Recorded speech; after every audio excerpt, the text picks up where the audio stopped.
नियंत्रित करना पड़ता है। मैं वेलकम करूंगी अनुराग रेखा जी का, जो कि इस सेशन के मॉडरेटर है। Please put your hands together for both of them.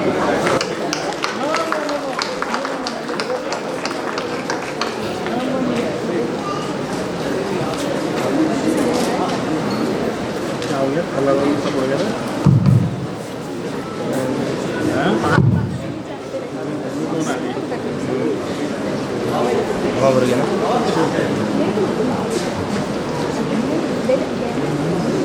एक अच्छे सेशन के बाद दूसरा सेशन तुरंत करना बड़ा दबाव लाता है, लिहाजा मैं सारी जिम्मेदारी अशोक जी पर डालता हूं कि सेशन को हिट बनाने की जिम्मेदारी इनके ऊपर है।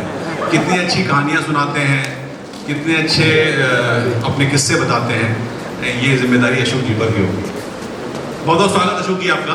इस किताब के बारे में मैं पिछले तकरीबन 1 साल से जानता हूँ। आज मैंने भी उनसे कहा कि ये देखिए कभी कभी डेस्टिनी होती है कि मैं इनसे एक बार मिलने गया था देहरादून में, तो उन्होंने मुझे अपनी किताब दी थी और आज उसी किताब को यहाँ पर बैठ के हम उस पर चर्चा करेंगे। खाकी में इंसान। जिन लोगों ने किताब पढ़ी है, मुझे उम्मीद है कि बहुत से लोगों ने पढ़ी होगी, और ये उस पुलिस ऑफिसर की कहानी है जिसने कि अपने कर्तव्य का बोध करते हुए उन मानवीय मूल्यों को तलाशा जो कि इनके सर्विस के दौरान इनको देखने को मिला। पुलिस का प्रोफेशन बहुत अपने आप में रफ एंड टफ माना जाता है। आमतौर पर इस तरह के लोगों से रोज साबका होता है कि जिसमें आदमी संभवतः अपने जो इमोशंस हैं उनको थोड़ा छोड़ देता है, लेकिन पुलिस में आने के बाद जिस तरह से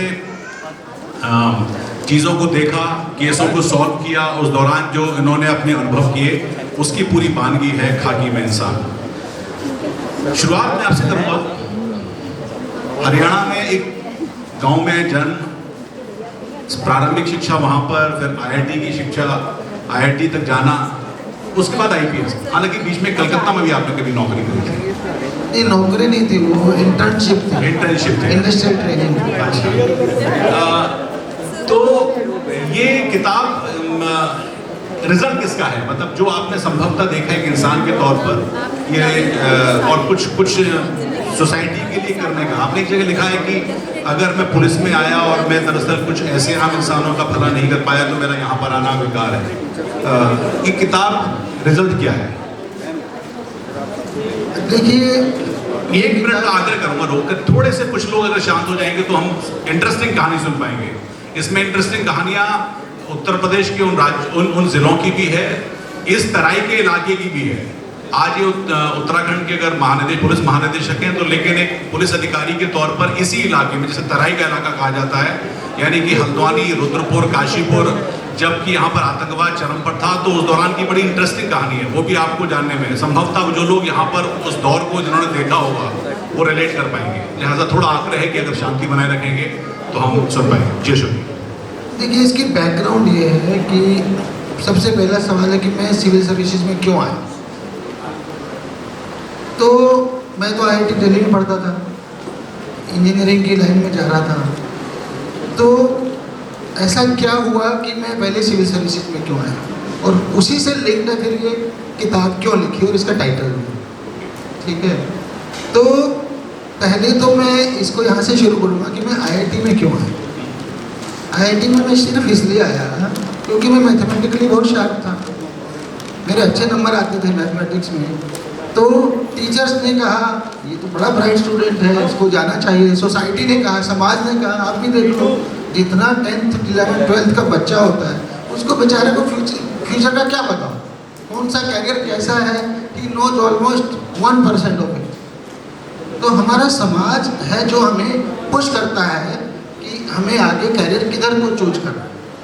तो मेरा कहने का मतलब है जो पहला कैरियर मैंने चूज किया काइंड ऑफ, तो वो एक प्रकार से मेरी चॉइस नहीं है, वो समाज की चॉइस है।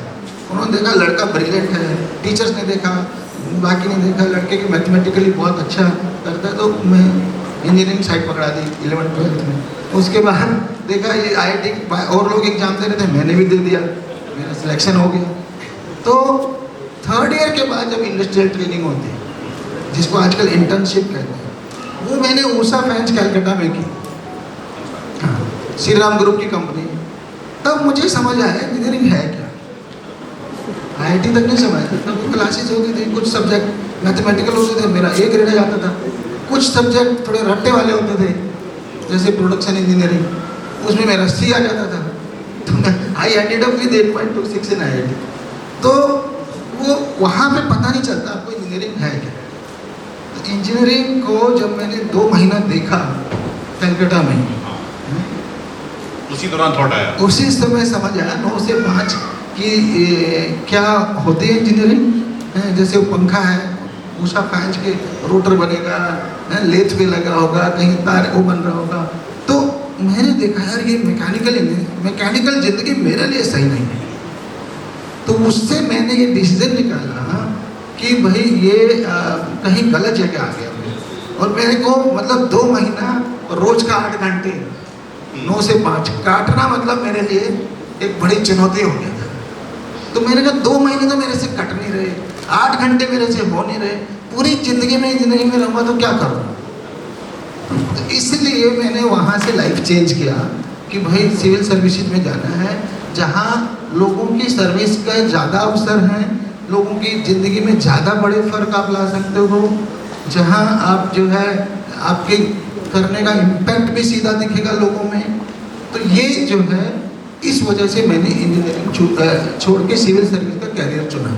यानी कि पंगा लेने की आदत शुरुआत से थी, मतलब 9 to 5 का फैन पसंद नहीं आया तो तूफान का सामना करूंगा, जो बड़ा पंखा होता है। इसे आप पंगा कहें, आपकी चॉइस है। तो खैर मैं IIT से मतलब IIT की लाइन छोड़ के सिविल सर्विस में आ गया, मेरा IPS में सिलेक्शन हो गया। ठीक है, मैं सिलेक्शन ट्रेनिंग के बाद जो हमारी मसूरी और हैदराबाद की ट्रेनिंग होती है, तो मेरे को पहला जिला मिला इलाहाबाद। वैसे मैंने गंगा किनारे बहुत नौकरी की, बद्रीनाथ जी से लेकर के इलाहाबाद तक, हरिद्वार भी रहा 2 बार SSP। तो पहला जिला मुझे मिला इलाहाबाद।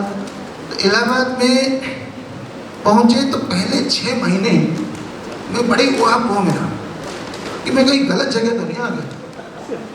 हाँ, मैं किसी चक्कर में तो नहीं फंस गया। मतलब वहाँ पे तो आप जब आते हो तो पता चलता है ना, जो मेरी पहली पोएम है, आप पढ़ेंगे जरा जस्ट। नहीं, वो तो मैं चाहता हूँ कि आप ही पढ़ें, आपको देता हूँ। फर्स्ट वाली नहीं, मैं जिससे लिंक कर रहा हूँ फर्स्ट वाली, एकदम फर्स्ट मुझे दे दो।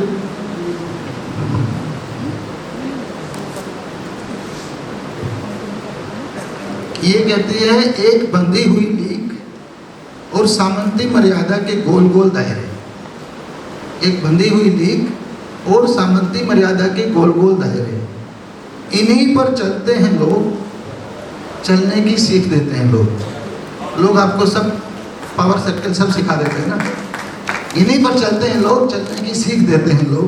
किंतु जो आपने कहा पंगे वाली बात, किंतु बंधी हुई लीक को तोड़ना, सामंती मान मर्यादाओं के दायरे से बाहर आना और एक इंसान के नज़रिए से सोचना।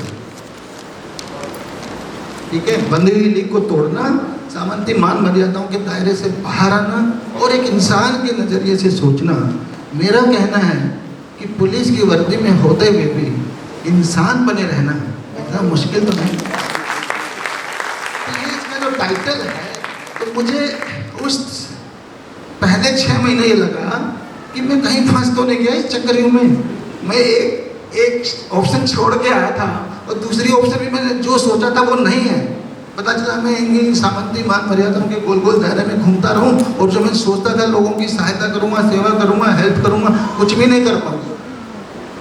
ठीक है, ये मेरा शुरुआती 6 महीने। हाँ, क्योंकि अंडर ट्रेनिंग होते हैं, उन दिनों पावर नहीं होती आपके पास। ठीक है ना। पर जब मैंने रेगुलर जॉब किया, ASP, SP, SSP, DIG, तब मुझे समझ आया कि पुलिस की ज़िंदगी में आपको रोज कम से कम 100 लोगों की हेल्प करने का मौका मिलता है।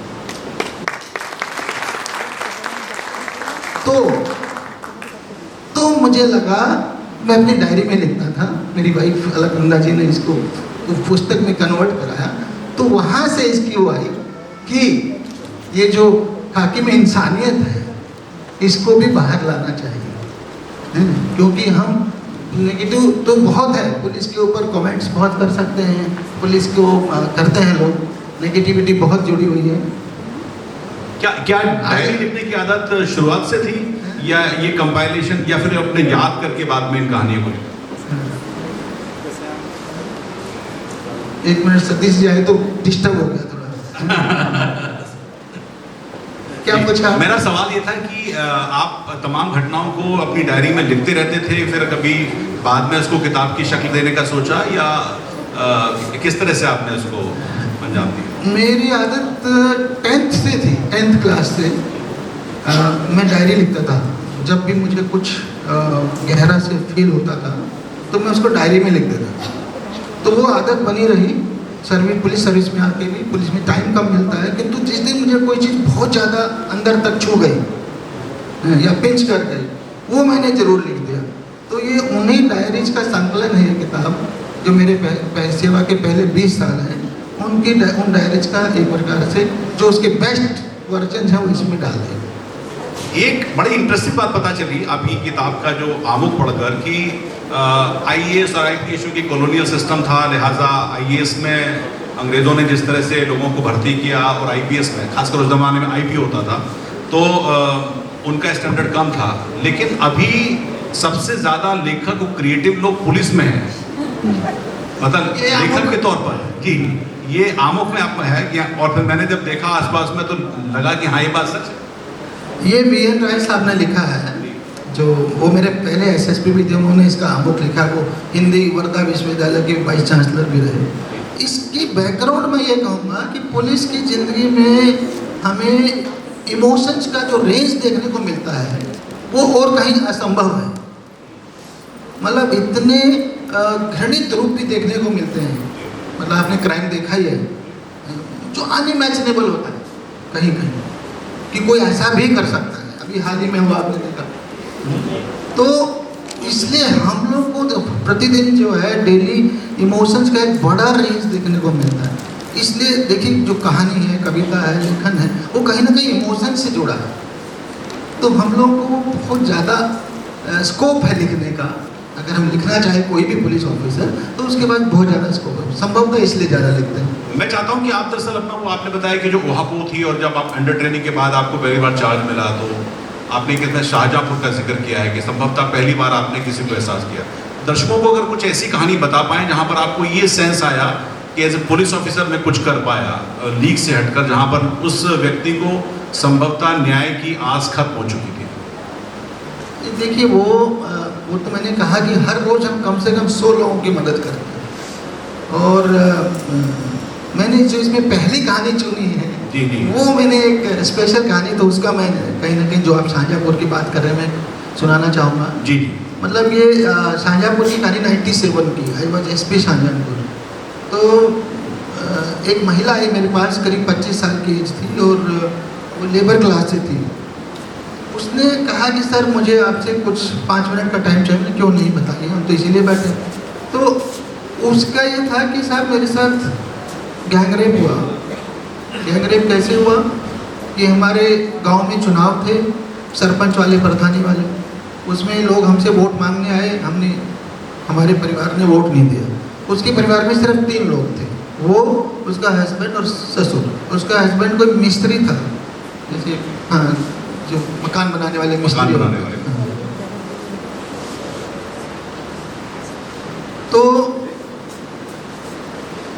तो उन्होंने कहा भी हमें वोट देना है। हमने उनको नहीं दिया, बाई चांस उन लोगों ने दूसरों को दिया।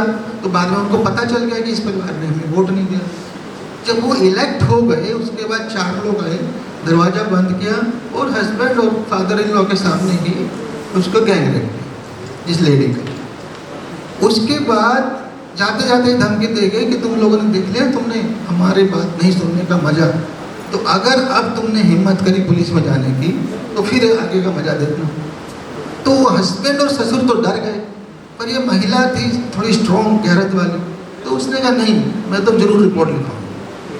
वो पुलिस में गई, एफआईआर लिखी गई, अरेस्ट हो गए चारों अरेस्ट हो गए। फिर हमारा आजकल जो हमारा जुडिशियल सिस्टम है उसमें बहुत सारे राइट टू बेल पे बड़ा फोकस रहता है। बड़े बड़े नामी वकील हैं, आप जानते हैं। तो खैर उनकी बेल हो गई। तो बेल हो गई, बाहर आते ही उन्होंने पहला काम ये किया कि एक पुलिस के दरोगा को पटाया, ठीक है, और फिर उसके ऊपर चरस लगा दी उसके हस्बैंड। अब जेल में गए, अब घर में कौन रह गया? एक ससुर है बूढ़ा या एक लेडी है। तो कहे सर मैं क्या करूँ, व्हाट ऑप्शन है यार? या तो मैं उनके सामने जाके नतमस्तक हो जाऊँ, सरेंडर करूँ कि माई बाप बचाओ हमें, या जो है मैं सुसाइड कर लूँ, या फिर जो है मैं सोच रहा था वो कहानी उसने कि भाई फूलन देवी बन जाऊँ, वो भी एक रास्ता है। तो मुझे बड़ा उसकी कहानी पूरी 100% सच लगी। मैंने उसको कहा अच्छा ठीक है मैं देखता हूँ। 3 दिन का मैंने टाइम, मैंने कहा मैं 3 दिन में कुछ करूँगा। मैंने उसकी जांच ऑर्डर करी सीओ साहब को, पैरेलली एक जांच मैंने LIU को ऑर्डर करी, और दोनों का मैंने कहा 3 दिन बाद आइए मेरे ऑफिस। दोनों आते जांच लेके। सीओ साहब ने कहा कि साहब महिला पेशबंदी में बोल रही है, इसका हस्बैंड चरस, उसकी साइकिल पे चरस रखी हुई थी, उसको सही से जेल भेजा गया। और LIU ने कहा साहब महिला 100% सच बोल रही है, क्योंकि पूरा गांव जानता है, क्योंकि उनका तो रुतबा ही इसी बात में है ना कि पूरे गांव में ढिंढोरा पीट के बताएं कि इन्होंने हमें वोट नहीं दिया इसलिए इस महिला को हमने ये सजा दी, दहशत पैदा कर। तब मैंने निर्णय लिया कि इसको सस्पेंड करो, सब इंस्पेक्टर को, और तब जाके वो उसका हस्बैंड जेल से बाहर आया। पुलिस ने अपनी गलती मानी। तो इशू यहाँ ये आ जाता है। उस सीओ साहब ने कहा अरे सर, मैंने उससे पूछा तुम बेवकूफ़, तुम ऐसी जांच लेके आए हो? तो कहता सर क्या कर रही हो, हमारे पुलिस वाले को जेल भेजना पड़ेगा, हमारा नाम खराब होगा, फिर पुलिस की छवि खराब होगी। मैंने कहा खराब नहीं होगी, पुलिस की छवि अच्छी होगी। अगर हमने गलती की और हम गलती को एक्सेप्ट करते हैं तो हमारी छवि अच्छी होगी। तो इस तरह की लीक से हटकर पुलिसिंग करता रहा मैं जिंदगी भर। क्या बात है। एक और आपकी डायरी का है, मैं चाहता हूँ कि इसको भी आप पढ़ें। उनका कहना है कि जनता की सेवा करो सिर आंखों पर। ये भी अगर आप पढ़ के सुनाएंगे तो अच्छा रहेगा। अब अगली बारी आप ही पढ़िएगा। जी बिल्कुल, मैं पढ़ूंगा। ये जी दूसरी कॉपी भी दे दीजिए तो मेरा काम आसानी होगी। इस कहानी का टाइटल दिया मैंने सेवक नहीं साहब है। टाइटल से आप समझ सकते हैं, हम लोग भारतीय पुलिस सेवा, अभी रणवीर साहब भी थे, भारतीय प्रशासनिक सेवा, यही लगा ना हमारे कंधों पे। किंतु तो इसका मतलब हम लोग को जनसेवक होना चाहिए, किंतु सामान्यतः एक भी आदमी हमें जनसेवक नहीं बोलता। कहीं ना कहीं हमारी बैकग्राउंड में फ्यूडलिज्म है, सामंतवाद है, सभी साहब है कि नहीं? SDM साहब, CO साहब, SP साहब, DM साहब, सब साहब हैं। तो ये कहीं ना कहीं गड़बड़ है, तो इसलिए मैंने इसका टाइटल दिया है कि सेवक नहीं साहब हैं। तो ये पोएम एक, ये मेरी डायरी से ही पोएम है, ये भी इलाहाबाद की लिखी हुई है, 90s की, 1990-91 की लिखी हुई है। उनका कहना जनता की सेवा करो सिर आंखों पर। थोड़ी सी व्यंग्यात्मक पोएम है, सेटायरिकल। उनका कहना जनता की सेवा करो सिर आंखों पर, किंतु हमारा कहना पहले खुद की सेवा तो कर लो और अच्छा है। उनका कहना संपूर्ण क्रांति से समाज को बदल डालो। बड़े हमारे क्रांतिकारी वो होते हैं ना, ड्रीम्स, पूरी देश बदल डालेंगे, पूरा देश सुधार डालेंगे, ठीक है? तो संपूर्ण क्रांति से समाज को बदल डालो, बहुत अच्छा है। किंतु हमारा कहना परंपराओं को बनाए रखो, लीक पर चलते चले जाओ, यथास्थिति में ही भलाई और भी अच्छा है। Nobody wants a change in status को, सीधी सी बात है। जिसके पास पावर है, कोई पावर कौन छोड़ना चाहता है? तो जो क्रांतिकारी आइडियाज तो कहते मूर्खों के होते हैं। उनका कहना देश का विकास होगा तभी गरीब जनता से जब खुद जुड़ोगे। उनका कहना देश का विकास होगा तभी गरीब जनता से जब खुद जुड़ोगे, ठीक है? सही बोल रहे हैं। किंतु हमारा कहना देश के विकास से हमें क्या मतलब, खुद का विकास हो जाए वही बहुत है। जुड़ने दो हमें गोरे साहबों से पहले, जुड़ने दो हमें गोरे साहबों से पहले, परंपरा है वो हमारी, जड़ें हमारी हैं इंपीरियल पुलिस में। इंपीरियल पुलिस IPS को 1947 से पहले, आज़ादी से पहले IP कहा जाता था, इंपीरियल पुलिस मतलब एम्परर की पुलिस। सो जड़ें हमारी हैं इंपीरियल पुलिस में, कैसे बन जाए हम जनता जैसे, उनके तो माई बाप हैं हम, उनके तो साहब हैं। क्या बात है। इसमें रेंज बहुत है, मतलब जो सोशल इश्यूज हैं, आपने ये बात करी कि वहाँ पर किस तरह का वो सिस्टम था। आगरा में एटा में जो घटनाएं हुई वो दहेज की हत्या से लेकर पकड़ वाली घटनाएं आपने जिक्र किया है जो कि इसके इलाके में होती है। कोई एक ऐसी कहानी जिसने कि और आप कुछ मतलब एक तरह से हिला के रखा हो और आपने उस दौरान उसको लिखा हो, खासकर इन्वेस्टिगेशन के दौरान एक ऑफिसर रहते हुए? ये कहानियाँ तो इसमें मैंने 16 कहानियाँ ली हैं और हर एक में कुछ न कुछ विशेष है। कहीं वो तराई में आतंकवाद की कहानी है, वो मैं आखिर में पूछूंगा आपसे। वो तो यहाँ पर बहुत से लोग होंगे कि हमने वो दौर देखा है जब पंजाब का आतंकवाद का यहाँ पे साया पड़ा था और मैं रुद्रपुर में एसपी था उन दिनों। तो वो से लेकर के फिर जैसा आपने कहा दहेज में कैसे एक औरत को जला दिया पूरे परिवार ने मिल करके और उसको सुसाइड का रूप दे दिया, और कैसे वो 7 साल के एक बच्चे ने जो है उसके बेटे ने उसका सच खोला और सारे टेल साइंस जो थे वो बोल रहे थे कि ये मर्डर है, ये सुसाइड नहीं है। तो इस तरह की इसमें कहानियाँ हैं। भू माफिया कैसे लोगों की ज़मीनें हड़प लेता है, ज़िंदगी भर की कमाई से आदमी ज़मीन खरीदे और पता चला जो ज़मीन इसमें खरीदी उसकी है ही नहीं, वहाँ तो कोई और बैठा है पहले से। तो इस तरह के इसमें एपिसोड हैं। बाकी एक कहानी, एक इंटरेस्टिंग कहानी बताता हूँ। इसका नाम है जेलर जेल में। जेलर जेल में ये हरिद्वार की कहानी है। तो इसमें एक बारी जो है मेरे पास एक बूढ़ा आदमी आता है करीब 60 साल का। उसने कहा कि सर मेरे से फिरौती मांगी जा रही है, एक्सटॉर्शन मांगा जा रहा है। तुमने कहा कौन मांग रहा है? कह रहे सर वो क्रिमिनल मांग रहा है, वाला बदमाश, बड़ा बदमाश है। तो मैंने कहा कहाँ है बदमाश है? कहाँ? उसने कहा जेल में। तो मैं चौंका, जेल से फिरौती मांग रहा है? हाँ। मैंने कहा अच्छा यार ये तो गंभीर बात है। अच्छा ठीक है आप रिपोर्ट लिखवाओ। तो पैसा कहाँ जाएगा? उसने कहा कि पैसा कहाँ जाएगा? मैंने कुछ कहाँ देना है, मैं आपके साथ पुलिस लगा देता। उसने कहा सर जेल में ही देना है। तो मेरे लिए और बड़ा शौक है, तो कैसे जेल के अंदर ही पैसा ट्रांसफर हो जाएगा? जेल में तो हर आदमी चेकिंग होके जाता है, परमिशन लेके जाता है, उसकी पूरी फ्रिस्किंग होती है। तो मैं बड़ा चौंका। फिर मैंने कहा ठीक है, मैंने उसके साथ एसओजी की टीम लगाई, पूरा ट्रैप बिछाया, ठीक है, और उनको जेल में ऑपरेशन के लिए भेज दिया। अच्छा। हाँ बूढ़ा आदमी था बेचारा, गांव का, 1 लाख रुपए की फिरौती मांग रहे थे उससे। भेजा, वही हुआ, कोई उसकी चेकिंग नहीं हुई, कोई फ्रिस्किंग नहीं हुई, पैसा ले जा करके उसने क्रिमिनल को थमा दिया है। और बहुत जल्दी वो पैसा आगे भी बढ़ गया, कुछ शेयर उसमें जेल वालों को भी चला। तो मैंने उस दिन एक बड़ा डिसीजन लिया। मैंने कहा जेलर की सहभागिता के बिना असंभव है। तो हमने जेलर को उसी जेल में अंदर कर दिया।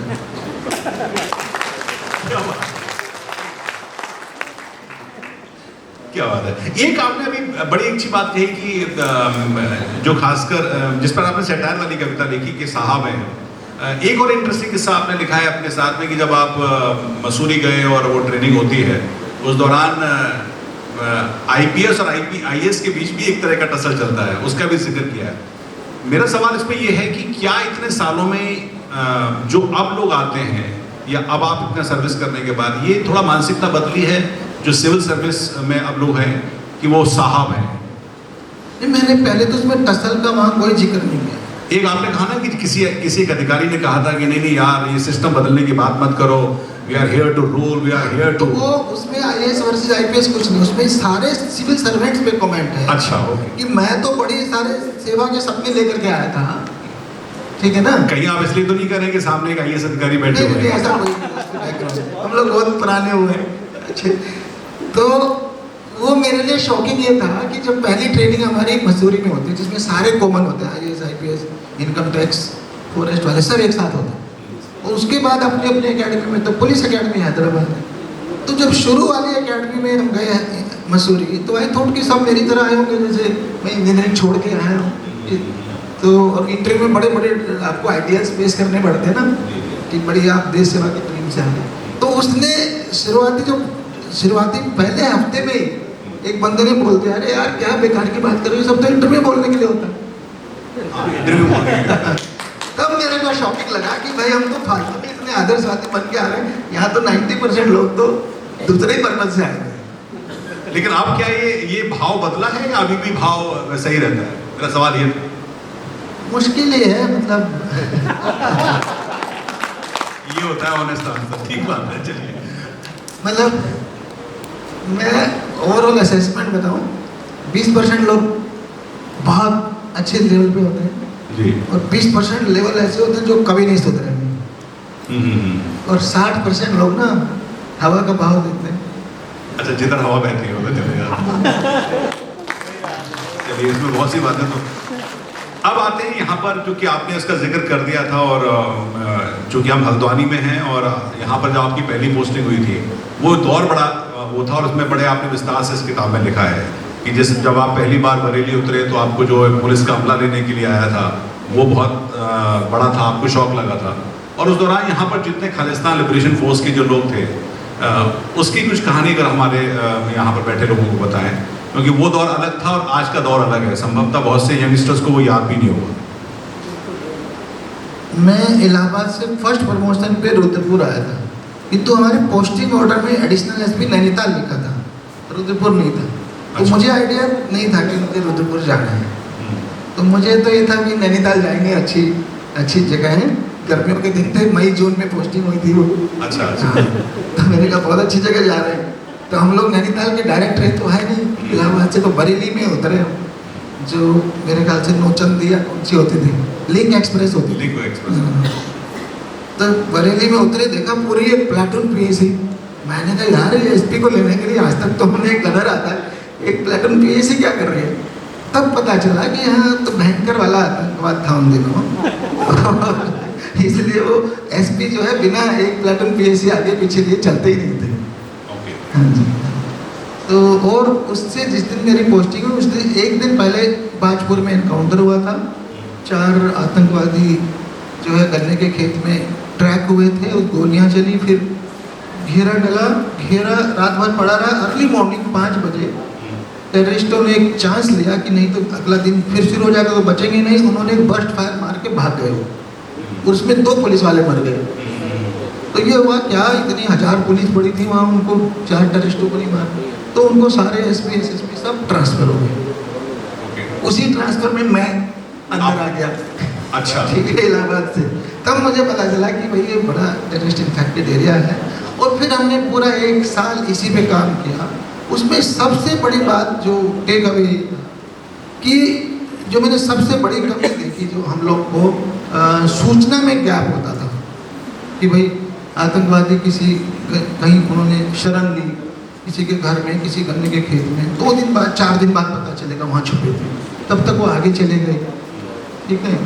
और उन दिनों टाटा एक्ट होता था, उसमें शरण देना भी उतना ही बड़ा अपराध था जितना आतंकवाद। तो उसमें आधे से ज़्यादा जो बंद किए गए थे वो उसी शरण वाली श्रेणी के थे। अच्छा। कि भाई शेल्टर दिया आपने आतंकवादी को, इसलिए आपको जेल भेज रहे हैं।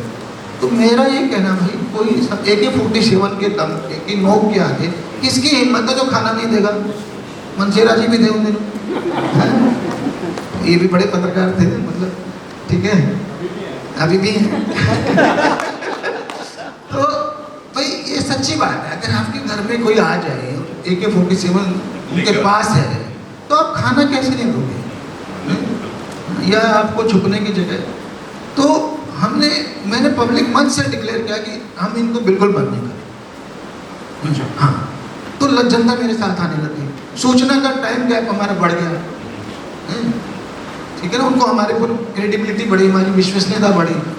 तो ऐसे करके करके हमने पूरा 1 साल में यहाँ एक भी टेररिस्ट नहीं बचा, या तो सरेंडर कर गए या एक बड़ा एनकाउंटर हुआ, जो किताब में लिखा है। तो इस तरह से हमें सफलता मिली जनता के सहयोग से।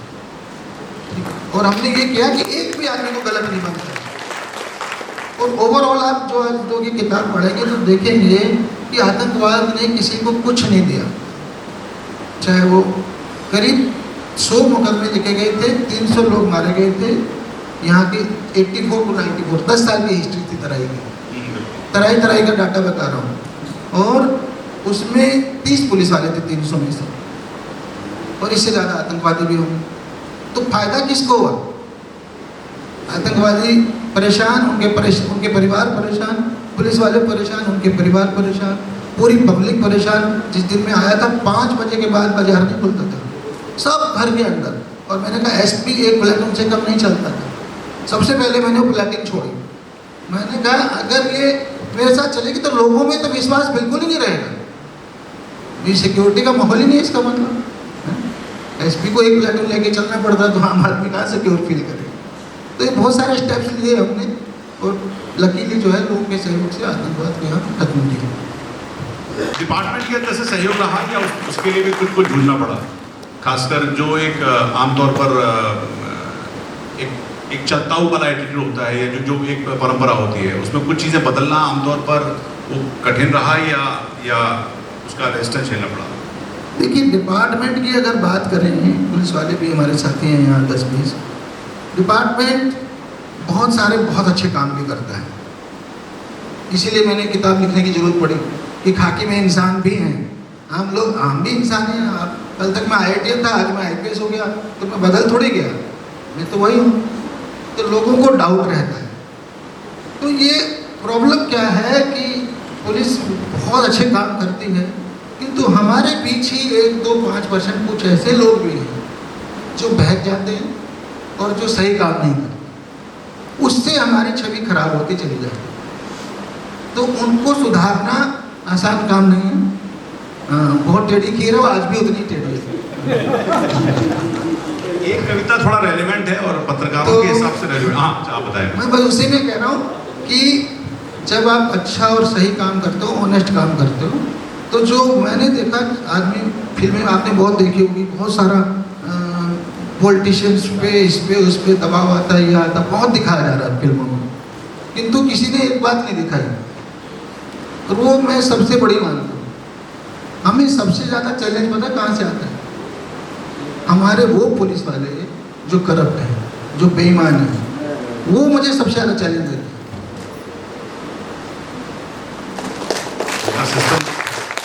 मतलब वो मेरे पीछे पॉलिटिशियन को वही लगाता है।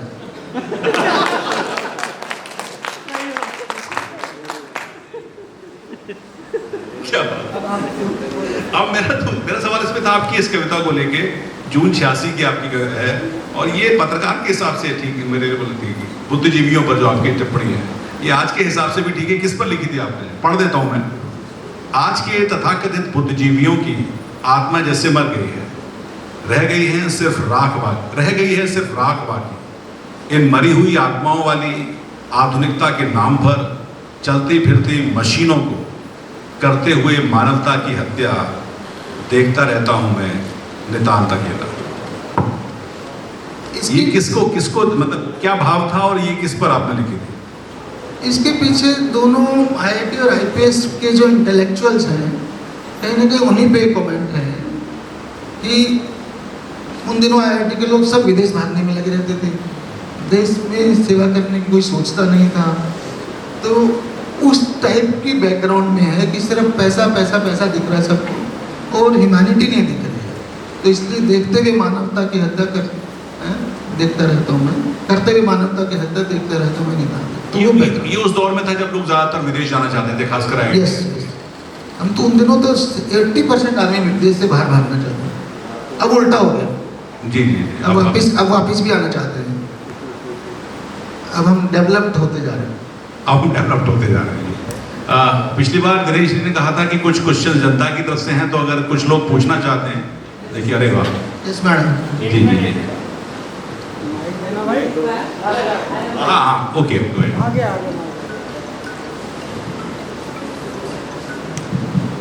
मैं इंतजार कर रही थी कि कब प्रश्नों का दौर शुरू हो। Thank you so much. सबसे पहले मेरा आपको प्रणाम। हालांकि मैं उम्र में आपसे बहुत बड़ी हूँ, लेकिन जो आपने बताया अभी किस तरह से आपने काम किया है, मुझे रियली आप पे गर्व है।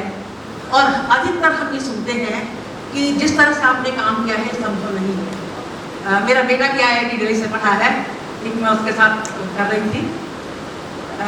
जब आपने इतने टफ डिसीजन लिए कि CEO को ही जेल में डाल दिया या जेलर को ही जेल में डाल दिया, तो क्या आपको डर नहीं लगा?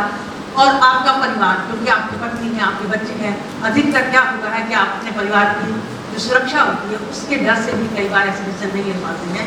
तो आप में ये हिम्मत कैसे आई? कल मैं ये सारी बातें अपनी असेंबली में, मैं शिक्षा के क्षेत्र से जुड़ी हूँ, तो मैं कल अपने बच्चों को बताऊंगी ये सारी बातें। तो कैसे आपको डर नहीं लगा? आज इतनी हिम्मत से आप कह रहे हैं कि 20% लोग ईमानदार हैं, 20% लोग, जो आपने कहा कि बहुत बड़ी हिम्मत की बात है, ये हिम्मत मैंने आज तक कहीं नहीं देखी। Really hats off to you, hats off to you. अब मैंने आपने जो कॉम्प्लीमेंट्स मैंने जो महसूस किया लाइफ में वो बोला है, वही लिखा भी है, और मुझे पता है उसके कई बारी थोड़े थोड़े एडवर्स परिणाम आ जाते हैं, किंतु मैं उनके साथ परिणामों के साथ जीता रहा हूँ। डर नहीं लगता आपको? इतने लोग बैठे हैं यहाँ पर, इनके बच्चे भी होंगे, तो हर कोई पेरेंट, मैं खुद देखती हूँ अपने जीवन में कि लोग डर जाते हैं कि हम ऐसा करें कुछ ऐसा ना हो जाए, अधिकतर डर होते हैं मन में। तो इतने सारे अभिभावक भी बैठे होंगे, इनके बच्चे भी, हम कैसे ऐसे अभिभावक बने कि हमारे बच्चे इतने बोल्ड बने? देखिए, डरना तो नेचुरल है जो आपने कहा, पर समय मुझे नहीं पता था मैं IPS आऊँगा, ठीक है, आ गया, मैंने बैकग्राउंड बताई अभी आपको। तो और जैसे मैंने इस किताब में देखेंगे आप, 8वीं 9वीं 7वीं 8वीं कहानी, मैंने एक बहुत बड़ा एनकाउंटर किया जिसमें 3000 गोलियाँ चली, 3 घंटे एनकाउंटर चला। इनको मनसेरा जी को भी उसके ग्राउंड पे गए थे, अच्छे से पता है। तो मैं सोचता हूँ मैं करता चला गया, मतलब मेरे मन में 1 मिनट को डर नहीं आया, नहीं मेरे में कोई हीरोइज्म आया, पर मैं करता चला गया as a part of duty, मैं वो करता रहता। यही है। गुड इवनिंग सर, मैं अभी आपकी बुक का फॉरवर्ड और इसे पढ़ रहा था, बहुत बेहतरीन आपने किताब रखी है और इसका आपने एक्नॉलेजमेंट अपनी वाइफ को दिया है। तो मेरा व्यक्तिगत प्रश्न है कि अलकनंदा मैम का आपकी क्रिएटिव स्किल्स में कितना योगदान है? अलकनंदा मैम मेरे से ज़्यादा क्रिएटिव है पहली बार, और वो डीन है पंतनगर यूनिवर्सिटी में, आपको पता ही होगा। तो वो एक्चुअली कहीं ज़्यादा क्रिएटिव, मैं क्रिएटिव नहीं हूँ, मैं कर्मयोगी ज़्यादा हूँ, ठीक है। पर मैं डायरी लिखता था और उसको पता था कि इसमें बहुत अच्छा मटेरियल है, तो उसने मेरे को बहुत पुश किया कि तुम इसको किताब में क्यों नहीं कन्वर्ट करते।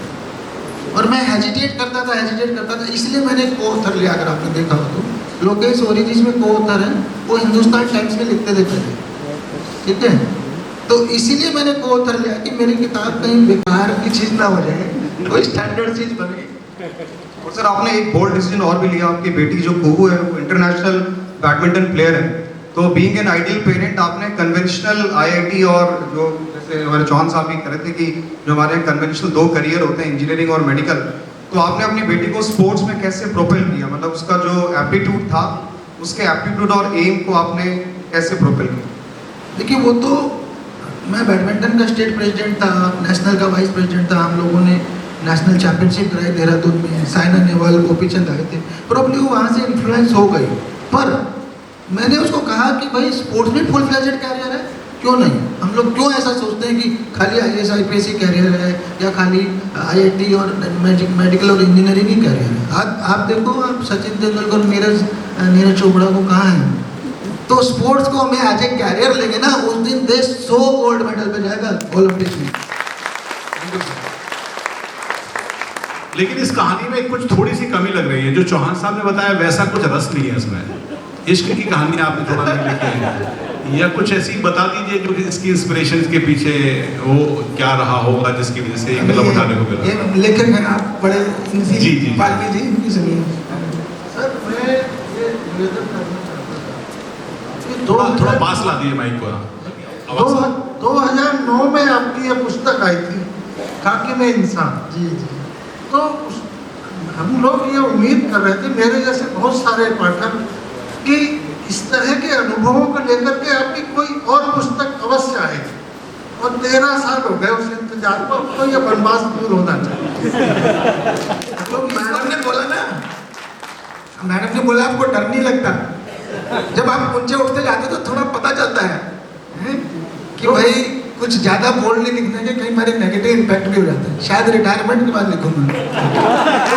कैरियर को लेकर के तो बुक्स आपकी आई हैं, वो भी पढ़ने का मौका मिला, लेकिन इस तरह की जो बुक्स हैं उनकी मेरे मन में है बात जी, मेरे मन में है और मैंने एक्चुअल में प्लान किया है।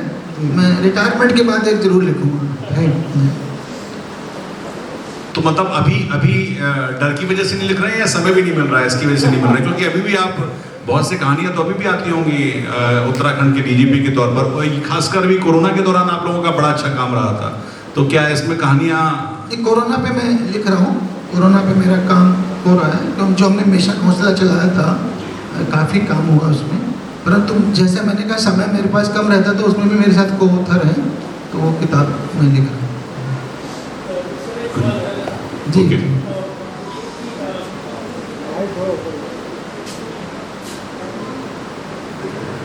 एक सवाल मेरा था कि जब आप लैंड किए और आपने डिसीजन लिया कि प्लेटून नहीं लेंगे, तो एक सवाल तो ये कि फिर आपने कितनी सिक्योरिटी रखी अपने साथ, नंबर 1। दूसरा ये कि उसके बाद आपने अपना तो यहाँ से आपने कोशिश की कॉन्फिडेंस देने की, लेकिन आम जनता में कॉन्फिडेंस देने के लिए आपने क्या कदम उठाए? तीसरा, ग्राउंड लेवल पर एक्चुअली आपने क्या स्टेप्स ऐसे लिए इस रूट को खत्म करने के लिए, आतंकवाद को खत्म करने के लिए यहाँ पर? मेरा मतलब ग्राउंड लेवल की स्ट्रैटेजी से। बहुत अच्छे सवाल है आपके। पहली बात तो सामान्यतः जब एक एसपी एसएसपी चलता है ना, यूपी हो उत्तराखंड हो, हमारे क्योंकि बैकग्राउंड यूपी है, तो हमारी गाड़ी में एक गनर रहता है, गनमैन, उस पर AK-47 रहे या कार्बाइन रहे।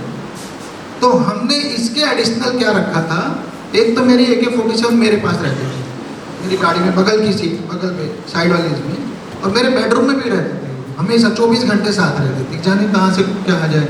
और एक मेरे ड्राइवर को भी दे के रखा हुआ था कि भाई फंस गए तो एटलीस्ट 3 लोग फायर कर सके हम लोग। एक दूसरा आपने कहा लोगों में सिक्योरिटी की फीलिंग के लिए, उसमें जो हमारी स्ट्रेटजी क्यों सफल हुई मैंने बताया, हमारा जो सूचना आने का टाइम था 4 दिन से 2 दिन से 1 दिन पे आ गया, जिस दिन सटीक आ गई उस दिन हमने इनकाउंटर कर दिया, है ना। तो लोगों में कॉन्फिडेंस आया कि ये आदमी जेन्युइन है और ये खुद पीछा कर रहे हैं टेररिस्टों का, उल्टा नहीं हो रहा। ये प्रोएक्टिव पुलिसिंग होती है। मैं हमेशा अपने स्टाफ को कहता हूँ कि हम क्रिमिनल्स को फॉलो करेंगे ना तो क्रिमिनल भागे रहेंगे, फिर क्राइम नहीं होगा। हम क्राइम को फॉलो करते हैं, आज यहाँ लूट हुई, यहाँ चोरी हुई, वहाँ जाते रहते हैं, क्राइम होता रहता है। तो उल्टा किया हमने, हम उनको दौड़ा रहे थे, वो भाग रहे थे। उन्हें पता था एसपी साहब मेरे पीछे पड़े, तो एक जंगल से दूसरे जंगल भागते रहते थे, तो वो घटना कर ही नहीं पाए, एक भी घटना नहीं कर पाए। हमने सब घटाई, या तो सरेंडर करे, लोगों में कॉन्फिडेंस बढ़ा, सरेंडर होते गए टेररिस्ट, उनकी स्ट्रेंथ कम होती गई और लोगों में कॉन्फिडेंस बढ़ा और वो हमें सूचना देते गए। हम लगभग अपने सेशन के आखिरी दौर में हैं। अगर कुछ लोग सवाल पूछना चाहते हैं तो भी हो सकता है। आपका हो गया तो 1 to 1 पूछ लीजिएगा। हाँ जी जी। सर, इतना फिट और ब्रेनफुल रहने का राज क्या होगा? मैं खेलता हूँ रोज, इसका बताता हूँ मैं। एक बार हरिद्वार में 4 दिन कर्फ्यू लगा, 2004 की बात है, अर्धकुंभ के बाद। तो 22 घंटे कर्फ्यू के बाद 23वां घंटा में जाके सोता नहीं था, 23वां घंटा में बैडमिंटन खेलता था। मैंने कहा इससे ज़्यादा रिलैक्सेशन होगा, इसलिए मैं कभी छोड़ता नहीं उसको। बिल्कुल। आखिर में चलते चलते एक मैसेज के तौर पर, पिछली बार हमने जैसे देखा कि यंगस्टर्स से हम लोग स्कूल में बैठे हैं, क्योंकि आपके में तो ऐसे सवाल मुझे समझ में ही नहीं आ रहा कि क्या पूछें जिसमें कि कुछ कमजोर कड़ी निकल के आए। अच्छा हाँ, वो पढ़ देते हैं इश्क वाला। हाँ, अगर आप इश्क वाला बताने में इंटरेस्ट हो तो मैं तो बिल्कुल। वो तो अरविंदा जी के साथ चल गया ना बस।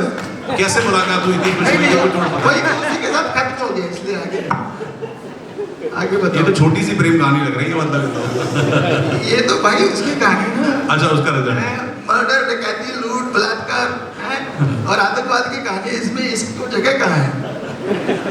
अच्छा नहीं, मैं बच्चों के लिए पूछ रहा था। जिस बार उन्होंने चौहान साहब को देखा था ना, उस पर उन्होंने बड़ी अच्छी बातें ये कही कि मैं बहुत फेल हुआ। आप तब बता रहे हैं कि मैथमेटिक्स में बहुत अच्छे थे, फिर IIT में आ गए, फिर IPS में आ गए, फिर अच्छे काम किया, आपने पूरी किताब लिख दी।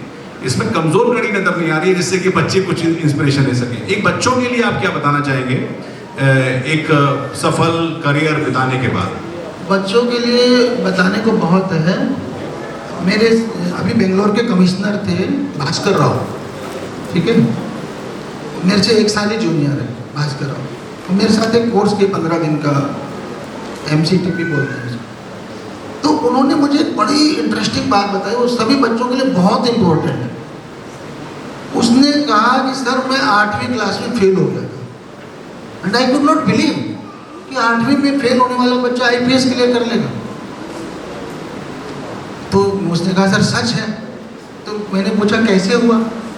तो उसने कहा सर 8वीं में जब मैं फेल हुआ तो मेरे को सबने रिजेक्ट कर दिया, मेरे टीचर्स, मेरे पेरेंट्स, मेरे दोस्त, मेरे क्लासमेट्स और मेरे रिलेटिव, सब ने कहा गड्ढा है, बेकार है, डंप कर दिया मुझे। तो मेरे अंदर इतनी आग लगी, इतनी आग जली कि मैं दिखाऊंगा कि मैं क्या हूँ। उस आग ने मुझे IPS बनाया। तो बच्चों उतने हाई लेवल का कमिटमेंट रखेंगे तो कभी कोई असफल हो ही नहीं सकता अपने ड्रीम में।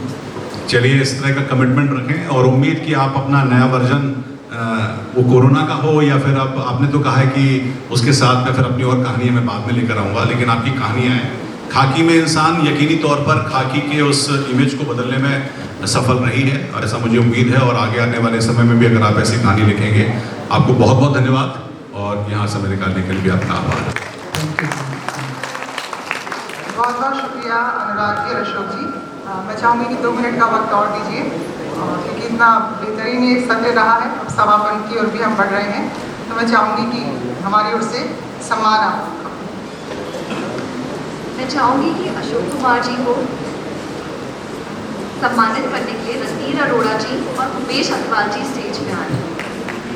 Please put your hands together for all.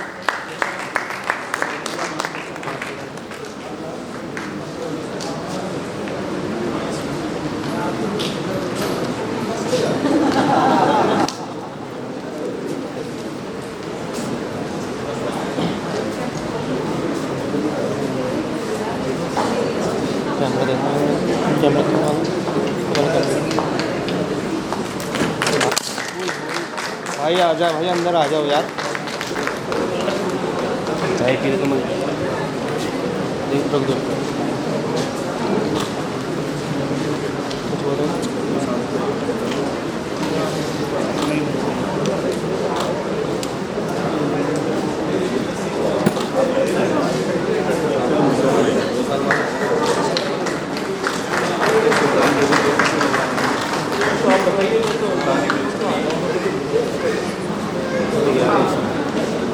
Ashok Kumar ji थोड़ा सा समय और लेंगे आपका सर, क्योंकि DPS स्कूल के जो बच्चे हैं, एक कंपटीशन हुआ था इनके बीच में राइटिंग का, तो उसमें बच्चों ने बेहतरीन किया है।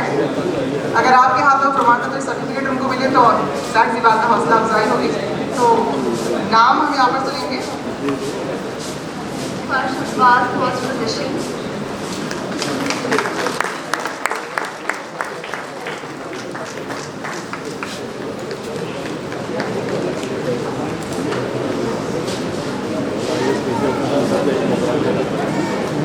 Ayushman Tiwari second position.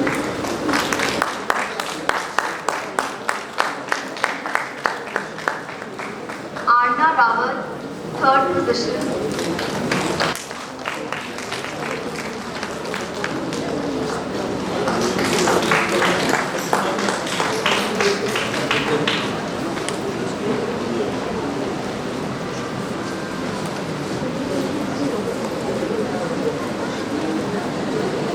प्रज्ञा पांडे,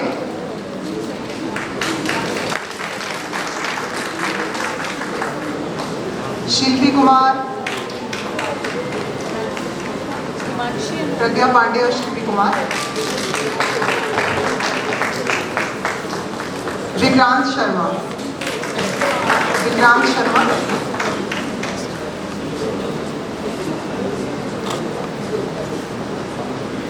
हिमाक्षी अधिकारी,